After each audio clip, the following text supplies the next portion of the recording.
नमस्कार दोस्तों, स्वागत है आपका द हाउपीडिया पर। दोस्तों, प्रधानमंत्री आवास योजना ग्रामीण के लिए 30 अप्रैल 2025 तक आवेदन किए जा रहे हैं। अगर आपने अभी तक आवेदन नहीं किया है तो जल्दी से आवेदन कर सकते हैं। इस वीडियो में मैं आपको पूरा स्टेप बाय स्टेप प्रक्रिया बताने वाला हूं, कैसे आप घर बैठे आवेदन कर सकते हैं। इसके लिए आपको कुछ नहीं करना, सिर्फ 2 ऐप डाउनलोड करने हैं और उसके बाद में घर बैठे ही इसके लिए एंट्री सबमिट करनी है। इसकी लिंक आपको डिस्क्रिप्शन में दे दी है। दोनों ऐप को डाउनलोड करने की लिंक भी आपको डिस्क्रिप्शन में मिल जाएगी, अगर यहाँ से नहीं करना चाहते तो।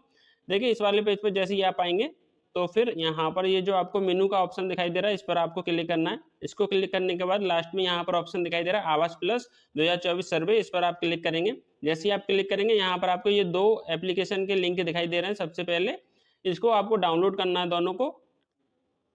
इन दोनों ऐप की मदद से ही आपको जो है इसमें अप्लाई करना होगा। तो सबसे पहले आप इस वाले ऐप को डाउनलोड कर लीजिएगा और दूसरा इस वाले को डाउनलोड कर लीजिएगा।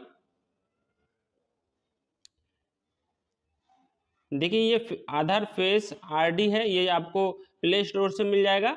इसके अलावा जो दूसरा वाला ऐप है वो आपको उसी वेबसाइट से मिलेगा। देखिए, ये दूसरा वाला जो एप्लीकेशन है इसको आपको इंस्टॉल कर लेना है यहाँ से। जैसे ही आप इसको इंस्टॉल कर लेंगे, उसके बाद में आपको अपनी एंट्री इसमें शुरू करनी है। देखिए, यहाँ से इंस्टॉल हो चुका है। दोस्तों, दोनों ऐप को इंस्टॉल करने के बाद आपको ये वाला जो ऐप है वो ओपन करना है। इसको ओपन करने के बाद में यहाँ पर आपको देखिए एंट्री आपको दिखानी है अपनी। मैं आपको इसमें शुरू से दिखा देता हूँ लॉग आउट करके। देखिए, इसमें यहाँ पर आपको जो ऑप्शन दिखाई दे रहा है सेल्फ सर्वे का, इस पर आपको क्लिक करना है। उसके बाद में अपना आधार नंबर यहाँ पर दर्ज करना है। तो जैसे ही आप यहाँ पर अपना आधार नंबर दर्ज करेंगे, उसके बाद में ऑथेंटिकेट पर क्लिक करेंगे। जैसे ही आप ऑथेंटिकेट पर क्लिक करेंगे, आप दूसरे वाले जो ऐप आपने इंस्टॉल किया था उस पर रिडायरेक्ट हो जाएंगे। और उसके बाद में आपको अपना जो चेहरा है इस तरीके से गोले में रखना है, जिससे कि आपकी जानकारी इसमें आ जाए। आंखों को एक बार ब्लिंक करिएगा और इस तरीके से आपका जो भी आधार कार्ड का जो डिटेल है वो यहाँ पर फैच हो जाएगा और उसको यहाँ पर आपको ओके कर देना है। जैसे ही आप ओके कर देंगे, फिर आपको यहाँ पर अपनी 4 अंकों की पिन क्रिएट करनी है। जैसे आपको जो भी यहाँ पर 4 अंक लिखने हैं, एक तरीके से आपकी सिक्योरिटी पिन है ये, वो आप यहाँ पर बनाएंगे और उसके बाद में क्रिएट पिन पर आप क्लिक कर देंगे। इसके बाद में आपकी जो लोकेशन है वो यहाँ पर आपको दर्ज करनी है। जिस भी स्टेट या राज्य से आप आते हैं, आपको अपने डिस्ट्रिक्ट, ब्लॉक, पंचायत, विलेज सारी जानकारी आप यहाँ पर फिल करेंगे। जैसे यहाँ पर जिस भी आप जानकारी, आपकी जो भी जानकारी है वो कुछ तो आपके आधार कार्ड से फैच होकर आ जाएगी, बाकी की जानकारी आपको अपने आप ही यहाँ पर फिल करनी होगी। जितने भी आपके ग्रामीण एरिया इसमें आते हैं उन सब की लिस्ट यहाँ पर धीरे धीरे आने लगेगी, जिसमें आप आसानी से अपनी जानकारी यहाँ पर फिल कर पाएंगे। आपकी जो भी पंचायत लगती है या फिर विलेज लगता है वो सारी जानकारी आपको इस तरीके से यहाँ पर फिल करनी है। फिर इसके बाद में इस पर प्रोसीड पर क्लिक करेंगे। अब यहाँ पर आपको 4 ऑप्शन दिखाई दे रहे होंगे। पहला है ऐड और एडिट सर्वे, इसके बाद में अपलोड सेव्ड सर्वे डाटा। यहाँ पर आपको क्या करना है, अपना सर्वे करवाने के लिए ऐड सर्वे पर आपको क्लिक करना है। इसके बाद में अगर आपने जीपीएस ऑन नहीं कर रखा तो ऑन कर लीजिएगा। जीपीएस यानी अपने फ़ोन की जो लोकेशन है उसको आपको ऑन करना होगा।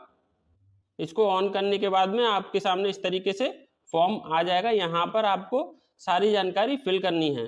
यहाँ पर जो भी आप जानकारी भरेंगे वो आधार कार्ड के अनुसार ही भरेंगे। यहाँ पर अपने जो भी हेड ऑफ द फैमिली है वो यहाँ पर लिख सकते हैं, आधार कार्ड लिखेंगे, जॉब कार्ड नंबर लिखेंगे, मेल फीमेल जो भी आप यहाँ पर जेंडर सिलेक्ट करेंगे, अपनी कैटेगरी सिलेक्ट करेंगे, एज लिखेंगे, marital status, father name, husband name, ये सारी जानकारी आपको यहाँ पर एक एक करके फिल करनी है। ऑक्यूपेशन, लिटरेसी, ये सारी जानकारी आपको फिल करनी है। लिटरेसी में आप पढ़े लिखे हैं, कितने तक नहीं पढ़े हैं, वो सब जानकारी आप लिखेंगे।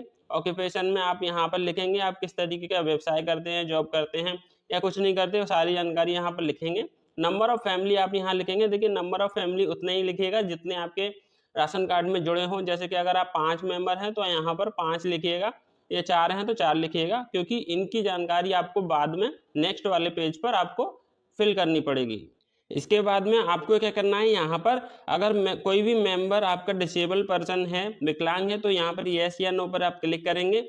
उसके बाद में उसके जो भी डिटेल है वो आपको यहाँ पर सबमिट करना पड़ेगा बाद में। इसके अलावा देखिए, यहाँ पर फिर जो भी अगर कोई आपकी फैमिली में कोई बीमारी से ग्रस्त है तो उसकी जानकारी यहाँ पर आपको देनी होगी अगर कोई बीमारी से ग्रस्त है तो, वरना इसको नो वन क्लिक करके आप आगे बढ़िएगा। फिर लास्ट में आपको यहाँ पर अपनी फैमिली इनकम की जानकारी भरनी है। ये आपको वही जानकारी भरनी है जो आपने आय प्रमाण पत्र बनवाया है वही होनी चाहिए, क्योंकि अगर ये मिसमैच होता है तो आपके आवेदन की जो प्रक्रिया है वो रुक सकती है और आपका जो आवेदन है वो रिजेक्ट हो सकता है।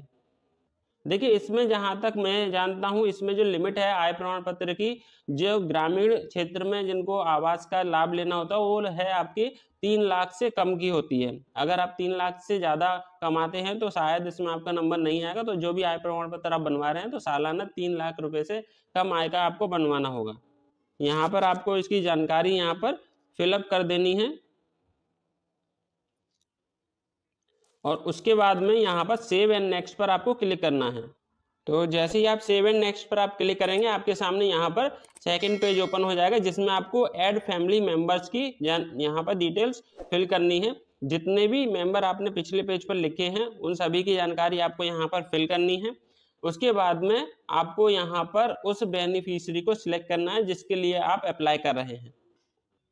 तो आप जो भी इसमें जानकारी फिल कर रहे हैं वो आधार कार्ड के अनुसार ही होनी चाहिए। आपसे जो भी पर्सन आप इसमें ऐड कर रहे हैं उनसे आपका रिश्ता क्या है वो आप यहाँ पर सिलेक्ट करेंगे, वो शादीशुदा है नहीं है या फिर जैसी भी जानकारी है वो सब आप यहाँ पर उनकी जानकारी को सिलेक्ट करके ऐड मेंबर पर क्लिक कर देंगे।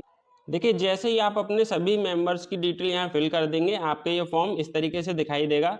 अगर आपने फैमिली मेंबर जितने लिखे हैं उतनी जानकारी नहीं फिल करेंगे तो वो ये वाला पार्ट नहीं आएगा, इसलिए उतने ही मेंबर उसमें लिखिएगा जिससे कि ये वाला पेज आ सके। ठीक है, उसके बाद में सेव एंड नेक्स्ट पर आप क्लिक करेंगे इस तरीके से और यहाँ पर सिलेक्ट बेनिफिशियरी यहाँ पर करना है कि आपको किसके लिए अप्लाई करना है। तो जिसके लिए भी आपको अप्लाई करना है उस पर यहाँ पर टिक कर लेंगे। टिक करने के बाद में यहाँ प्रोसीड पर क्लिक कर देंगे। इसके बाद में आपके सामने ये नेक्स्ट पेज ओपन होगा जिसमें आपको अपने बैंक अकाउंट की डिटेल्स ऐड करनी है। इसमें आपको सारी जानकारी सही भरनी है जिससे कि आपको जो भी आर्थिक सहायता मिलती है वो सही तरीके से मिले और उसमें कोई भी गड़बड़ी ना हो। इसको भरने के बाद में आपको नीचे ऑप्शन दिखाई दे रहा है नेक्स्ट का, आपको नेक्स्ट पर क्लिक करना है और फिर आपको अगले पेज पर पहुँच उसकी जानकारी को सबमिट करना है। इसके अगले पेज पर आपको अपनी जो जानकारी भरनी है वो है घर की जानकारी, जिसमें आपको यहाँ पर सारी जानकारी को सही लिखना है कि आपका मकान किस तरीके का है, कच्चा है या फिर पक्का है। वो सारी जानकारी आपको यहाँ पर लिखनी पड़ेगी जिससे कि जब सर्वे होगा तो उसमें ये जानकारी को वेरीफाई किया जाएगा और उसी के हिसाब से आपको आवेदन को आगे भेजा जाएगा। इसके बाद में जो ऑप्शन आपको दिखाई दे रहा है कैप्चर ओल्ड हाउस इमेज, अपने पुराने घर यानी जिस घर में अभी आप रह रहे हैं उसकी यहाँ पर फ़ोटो अपलोड करनी है। क्योंकि देखिए यहाँ पर वही जानकारी आपको सबमिट करनी है। फ़ोटो सही तरीके से लीजिएगा जिसमें कि आपकी सभी जानकारी साफ दिखाई दे रही हो, किस तरीके का मकान है, साफ छवि दिखाई देनी चाहिए, कच्चा है या फिर आपकी झोपड़ी है या फिर मकान ईंटों का है, मिट्टी का है, किस तरीके का है वो साफ दिखाई देना चाहिए।